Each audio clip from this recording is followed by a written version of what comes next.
This is Darren Hunter, and we're with Tino Peabody, who is the business owner of Peabody Residential based in Washington, D.C. in Northern Virginia.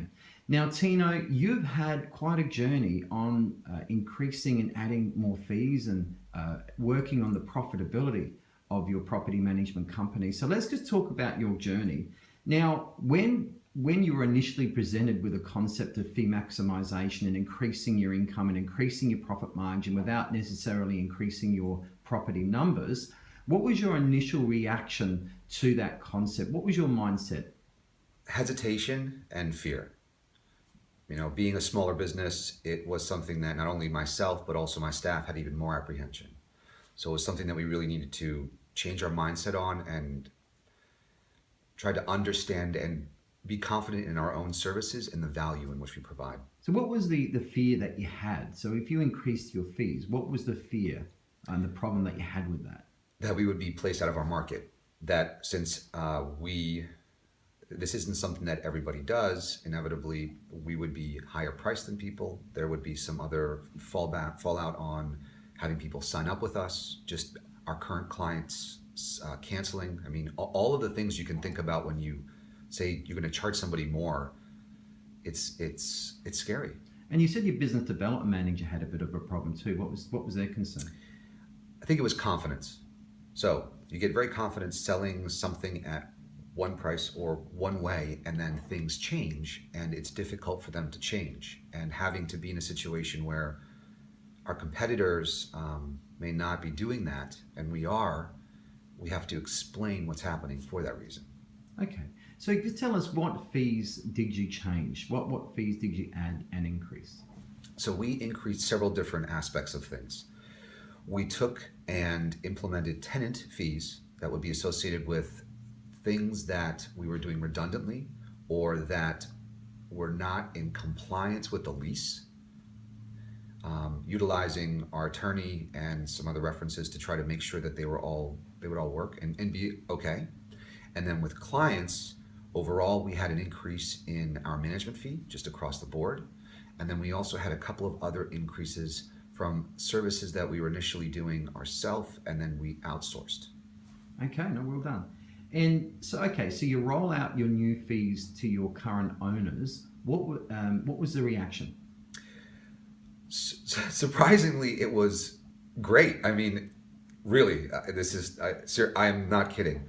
I was very apprehensive, and I had thought a lot about, all the different answers I was going to give and just this fallout that was going to happen, but I was kind of holding on for the ride, and it really turned out to be the opposite.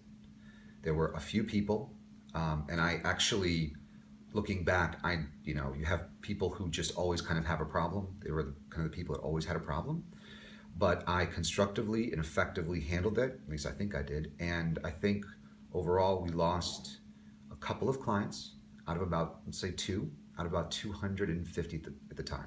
Okay, so you sent letters to 250 owners and you lost about 2 properties out of the overall process. Yes. Okay. And so those 2 properties that you lost, what type of business were they? They were residential properties, right? They were homeowners who were reluctant landlords, honestly. Okay, and were they difficult clients?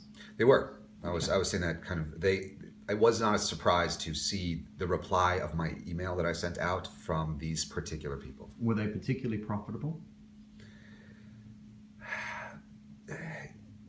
Yes, but not the grand scheme of things. Okay. So they had nice properties. However, when I look at the overall return, it was well worth it. Okay. And what type of objections did you get with clients that perhaps objected, did stay, but what sort of backlash did you actually get? We got very few. What ended up happening is that once it was all implemented and everything was at this different price point, when situations would occur where we dropped the ball a little bit or we didn't do as good of a job, we were held to a higher standard. And that, I think, was really the only thing that was a little bit difficult at first, but that we figured out how to take care of that and how to make it worth it for the client and really came up with good answers. And so with tenants, how did you go with adjusting fees with tenants? So the tenant end was actually very interesting. We are in a very realtor-centric market, which means that on the other side, we don't rent a lot of properties ourselves. We actually have agents on the other side. And it was interesting, the apprehension you would think wouldn't be that much because it's just the tenant. But if they have an agent and they're not used to these different types of fees or penalties, let's call them, for things, it can be a lot. And we did a really good job, I think, of reviewing them, explaining them, being transparent in order to make sure that everybody was on the same page, and there was something that everybody understood, value or penalty, either one. It was straightforward, and it really did get a good reaction, or more of an acceptable reaction, I think is more key than good, but an acceptable reaction that for us didn't negatively impact our renting our properties for our landlords, didn't increase days on the market, it didn't increase negotiations with tenants. It was just, this is the way it was. We got it very uniformed and presented well, and that was it. Okay, and so how did you go with your BDM signing up new owners? How did that affect your rent roll growth and bringing in new properties? Surprisingly, did not.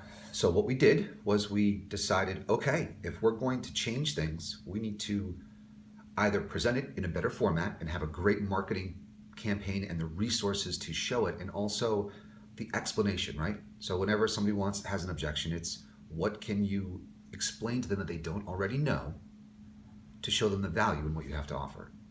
Okay, so can you perhaps share with us the financial impact to your monthly fee income? What sort of dollars did the overall campaign do without rent roll growth? Yes, so this is obviously, right, the great result. So the great result is that statistically we did some review, and it was about 17.9% growth on net income with zero additional output.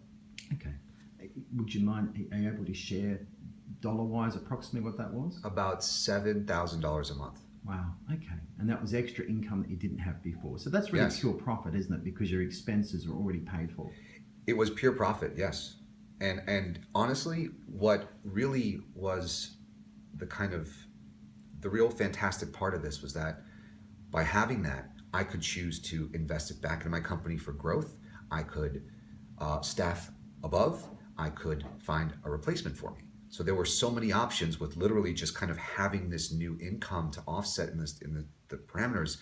It allowed me to do a lot of different things I wouldn't have been able to, in addition to making more money, which was really helpful. So what do you say now to business owners that they've been presented with the concept of maximizing their income with owners and perhaps tenants as well, and they're fearful about it, and they believe perhaps that their owners will leave and go to the competitors down the road and all those things? What do you got to say to them?